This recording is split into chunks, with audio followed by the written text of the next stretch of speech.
And the winner is The Hurt Locker. A perda do Oscar 2010 para o concorrente direto Guerra ao Terror não abalou o cineasta James Cameron, diretor de Titanic, Exterminador do Futuro 2 e no maior sucesso de bilheteria da história do cinema, Avatar.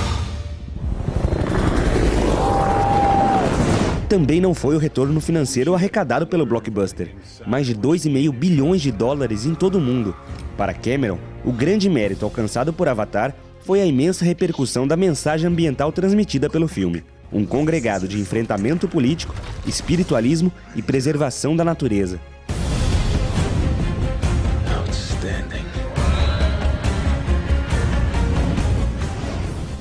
James é nascido em Ontário, no Canadá, mas reside há anos nos Estados Unidos. O diretor e ambientalista esteve pela primeira vez no Brasil no final de março, para participar de um fórum de sustentabilidade em Manaus. A equipe do BIOSFERA acompanhou a palestra e a entrevista do cineasta e recolheu as opiniões de Cameron sobre política norte-americana e sua indústria energética, engajamento ambiental da sociedade e se Avatar 2 vai ser mesmo filmado no Brasil. I would welcome an opportunity to make a film that celebrates the real forest of Brazil. Maybe this needs to be a film that's, certainly I love everything in 3D, to put the audience into the forest in 3D, but I should remind everybody that the forest in the movie Avatar on Pandora was done 100% with computer animation. We did not shoot a single foot of film in any forest anywhere.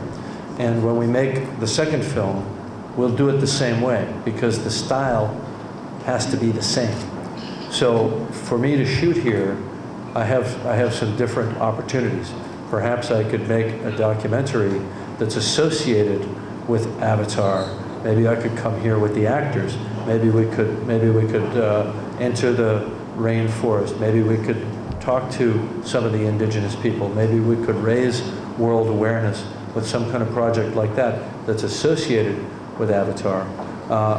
Personally, I wouldn't want to bring a giant Hollywood film crew with all their trucks and everything and start trampling the real rainforest. But I think there's a way to do this that's smart from a media standpoint and does help raise awareness. Well, look, I mean, I think Avatar is pretty rough on the business community, at least as represented by the people that we see in the film, who are in a remote place working in an extraction industry that's taking liberties with the rights of the people that live in that environment. But I think there are many, many very responsible people in business, and that number is growing every single day, who actually do want to make a difference. They want to find business models that work.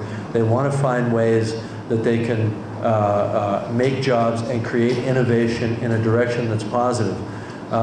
It's difficult because the way most business people see things, the cheapest way to do something, or the method that creates the best profitability, the best margin, is not necessarily the way that's best for the planet or best for other people who might be in their way, in the case of indigenous people and so on. However, if they change their perspective, I think they'll see that the path that's best for the planet ultimately in the long run is what's best for the market and best for the economy. The problem is it may not just be on a quarter-to-quarter basis. And I think that's going to be the hardest thing. That's going to be the hardest challenge in all of this. This absolutely is the most important thing that I believe society could be talking about. We have been given a great responsibility, probably the greatest responsibility of any generation in the history of human experience. And we need to rise to that challenge as a society. So the more we talk about it, and the more it's part of the political conversation, the better. For all of us, at least, there are issues of the quality of life and the nature of the world that we're going to pass on to future generations. President Obama made some promises during his campaign.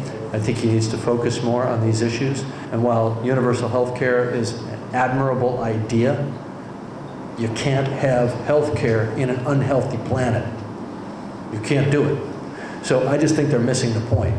And he's expended a lot of his political capital on dealing with the healthcare issue, and we need to deal with issues that are of fundamental importance to everybody on this planet. He went to Copenhagen, and he wasn't able to lead there. He wasn't able to lead because he didn't have the mandate from Congress and the Senate to be able to say, I come here with definitive legislation that we have passed, now we can pass it on to you.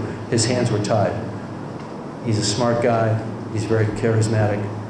He's got his hands on the power right now. He could do a lot of good in the next phase of his administration, and I would hope that he will do that. Because you have big energy companies paying hundreds of millions of dollars to lobbyists to keep that out of the public debate.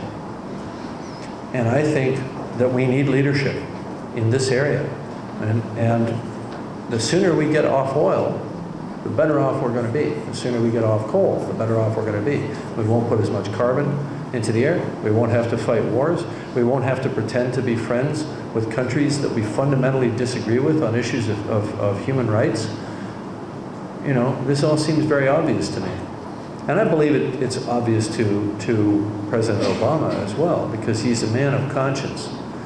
And I would just encourage him to accelerate that program. I know they're spending a significant amount of money in renewable energy, several $billion. I think it's $6 billion that's being spent toward renewable energy. That's great. That's exactly $6 billion more than the Bush administration spent. And as Al Gore once very quaintly put it at the Santa Barbara Film Festival, when I heard him speak, he said, it's not that the Bush administration were strongly influenced by the oil lobby. It's that they were the oil lobby.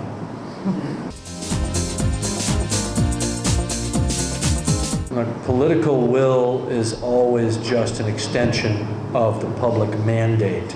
And until we change our grassroots perception of value, which is, reflected in consumerism, the political will is not going to exist. And the skeptics, the organized skeptics, who are really just special interest groups defending special industries, will always have an advantage. So I would say it's consumer society. I would say it's a grassroots societal consciousness that needs to change, and then that will overwhelm the skeptics, and it will drive the political will. I'm going to look for any way for people to use the experience of Avatar as a portal to understanding the issues of energy and the environment. We're going to look for ways to create strong connections with environmental organizations. And I think it's important to realize that we're not doing this to try to make Avatar more popular. We're trying to do this to engage young people through a piece of entertainment, something that they can relate to, through which they can have a learning experience or a consciousness-raising experience. And ideally, the trick here is to connect them to some actual tangible action that they can take in their life that will make a difference. I think really with Avatar, I feel like an opportunity has been created to actually do more. And I've always been reticent to do that because I'm not an environmentalist. And I'm not a business leader in the field of renewable energy, let's say. But now I feel like this is not just an opportunity, it's a duty. They've sent us a message that they can take whatever they want. But we will send them a message that this is our land.